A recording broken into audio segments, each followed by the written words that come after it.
Assalamu алейкум, урматтуу достор, туугандар.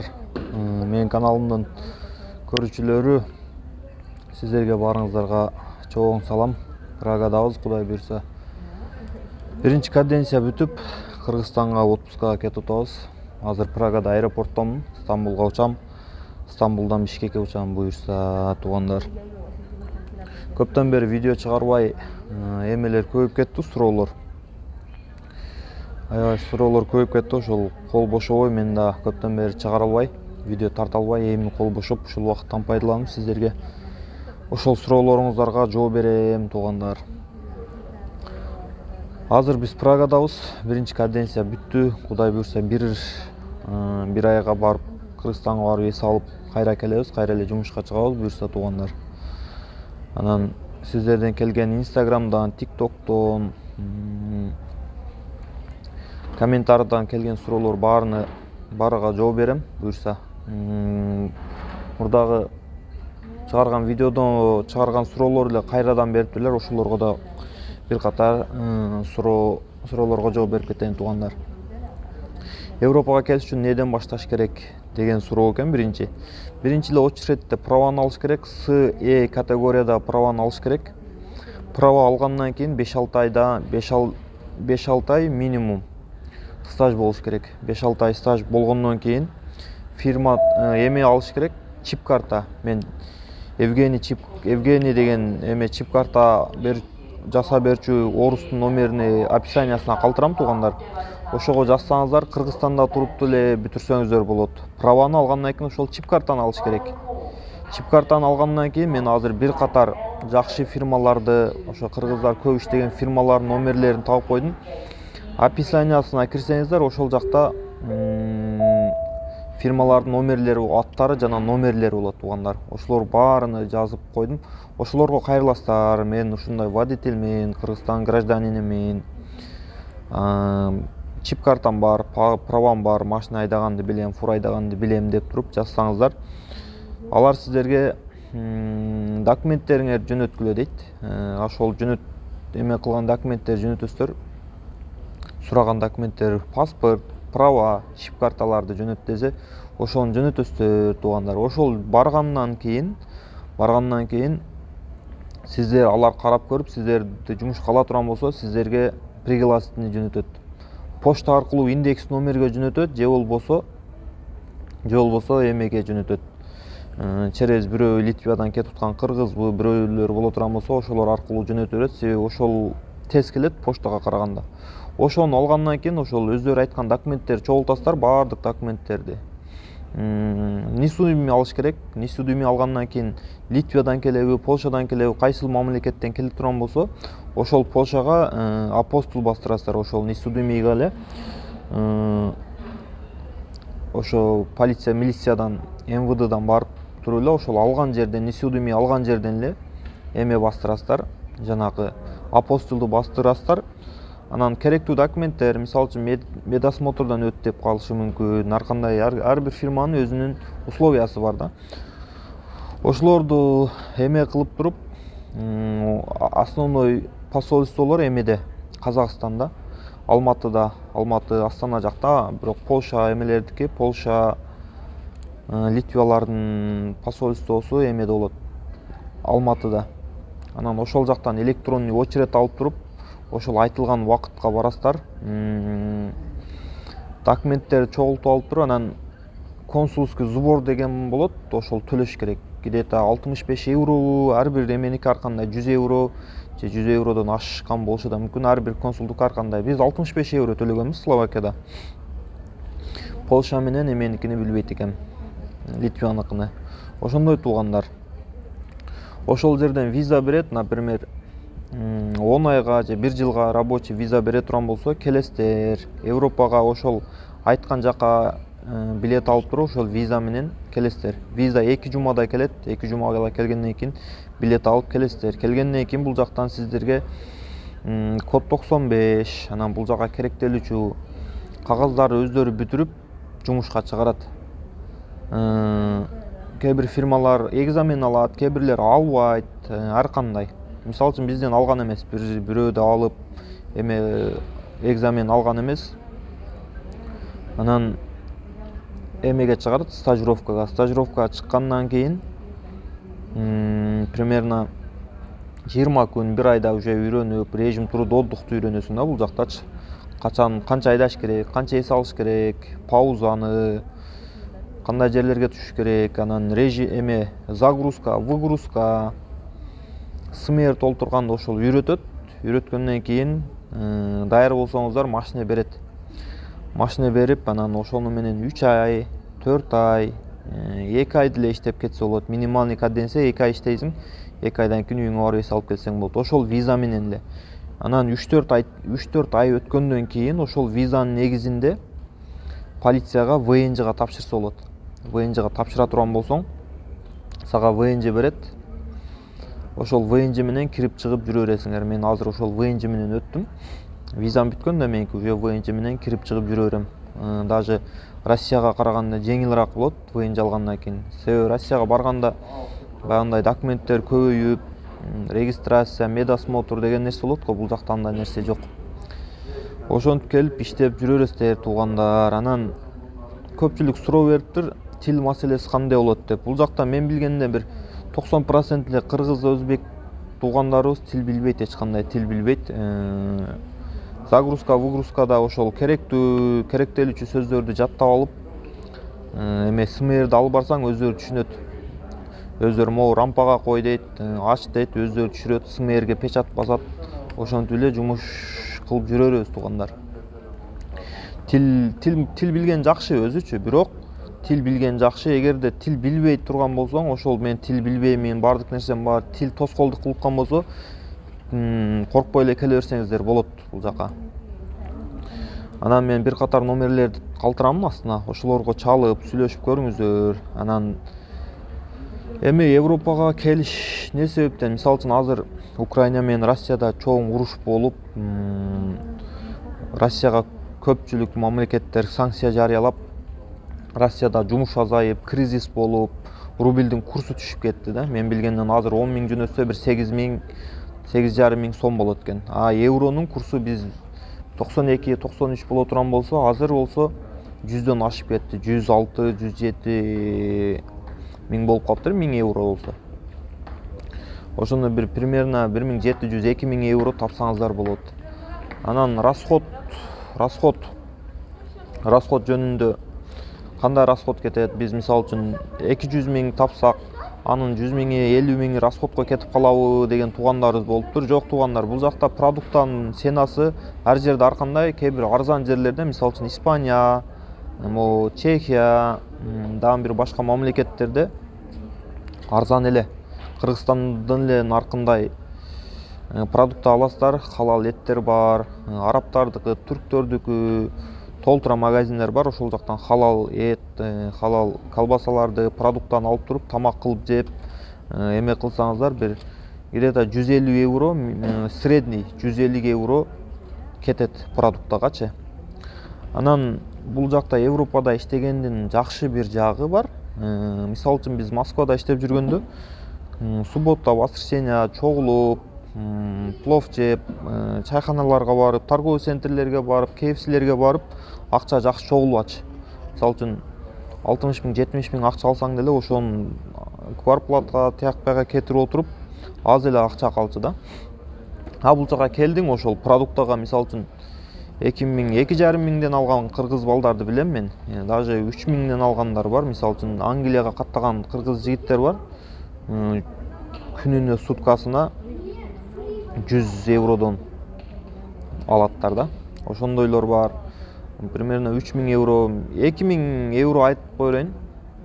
2 миң евро боло турган болсо, ошонун 150 евросы кете турган болсо, 1800, примерно 1800 үйгө таза жөнөтсө болот да, 2 миң евро алса.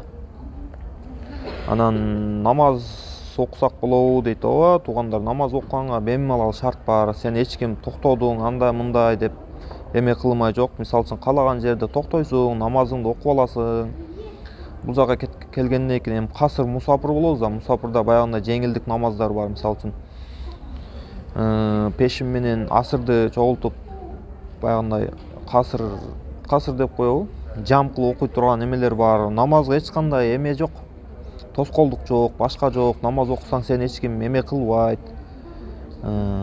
жаман көрбөйт. Мисалы үчүн Москвада көчөдө намаз окуп кала турган болсоң, мен көргөм баягы кээ бир Дагестандарды көчөдө намаз окуса, баягы полиция чакырып, ызы-чуу кылгандар көргөм, андай эме жок. Мисалы үчүн Москвадагыдай бизге мамиле кылбайт бул жактачы. Мисалы үчүн ар бир мамлекет бул жакта баягы Евросоюзда бир мамлекеттен экинчи мамлекетке эч кандай кыйынчылыксыз эме кылып өтө бересиң. Ошондой эле бул жакта ар кандай кара, ак, сары ар кандай улут бар. Ошон үчүн бизге да мындай экинчи сорт адам көрбөйт да, жакшы эле мамиле кылып, күлүп, мындай жакшы мамиле кылат туугандар. Анан аялдар көбүнчө аялдар жумуш сураптыр да. Аялдар кандай болот? Аялдар жөнүндө мен сөздүн ачыгы билбеймин. Аялдар кандай жумуш кылат, аялдар эмне жумуш кылат, аны жакшы билбеймин. Ошол ким келем дей турган болсо, Европага ошол дальнобойго келсе жакшыраак. Фура айдаганга келген жакшыраак, себеби азыр Европага, Евросоюзга виза алыш кыйын болот. А бул водитель фура айдагандарга оңой берет, себеби буякта водительдер жетишпейт да. Жүктү основной 70-80%, ушул 70-80% эмес, почти 90% эле ушул фуралар ташыйт бир мамлекеттен экинчи мамлекетте. Ошон үчүн бул жака водительдер постоянно жетишпейт. Биздин кыргыздар, биздин мусулмандар ичпейт, чекпейт. Мисалы үчүн башкалар 2 ай, 3 ай болсо, биздикилер 4 ай, 5 ай, 7 ай, 8 ай жакшы нарушение кылбай иштейт. Ошон үчүн биз жактагыларга келип иштесе болот. Именно биздин мамлекетке, кыргыз паспортко, Кыргызстандын мамлекетине жеңилдиктер бар да. Оңой келебиз, оңой келип, оңой эме боло турган оңой болот да. Көпчүлүк код 95 дептир. Код 95ти азыр онлайн окуйт экендер, бирок код 95 Кыргызстандан алынбай турган документ, ал Европадан алынат, Кыргызстандан болбойт ал. Кыргызстандан онлайн окуп келип оку дей турган болсо деле Кыргызстандан болбойт да. Европага келип туруп окуш керек аны. Европадан аласың, онлайн окуй турган болсоң. Европага келип окуп аласың, же болбосо Кыргызстандан онлайн окуп туруп буяка келип аласың. Ошон үчүн көйлөк код 95 бул өтө эле маанилүү документ эмес. Ошон үчүн келип бул жактан алсаңыздар болот. А самый главный бизге праваны алыш керек, СЕ категория болуш керек, 6 ай стаж болуш керек. Анан фура айдаганды билиш керек сөзсүз түрдө. Тилди билиштин кереги деле жок. Тилде тоскоолдук болуп калбосо коркпой эле келе бериңиздер, иштесеңиздер болот туугандар. Ар кандай посредниктерге алданбастан түз келип, келиңиздер, иштеңиздер. Мен өзүм иштеп атам, көрүп атам, билип атам. Ошон үчүн баягы Москвага барып, Москвага караганда бул жактын зарплатасы көбүрөөк болуп атат. Анан эл көрөсүң, жер көрөсүң. Мисалы үчүн мен бир 7 ай, 8 ай деле мисалы үчүн баягы өзүм мурда ойлобогон, кыялданбаган жерлерге келип калдык, Кудайга шүгүр. Мисалы үчүн Португалия, Испания, Италия, Франция, Чехия жакшы баягы таанымал жакшы мамлекеттерди көрдүк, айландык, турист катары деле турист болуп жүргөнгө деле жакшы да. Мисалы үчүн турист болуш үчүн элдер кыйла толтур акча кетирип келет го. Биздики туризм работа да. Иштейсиң, походу эл көрүп, жер көрүп, жакшы шаарларды көрөсүң туугандар.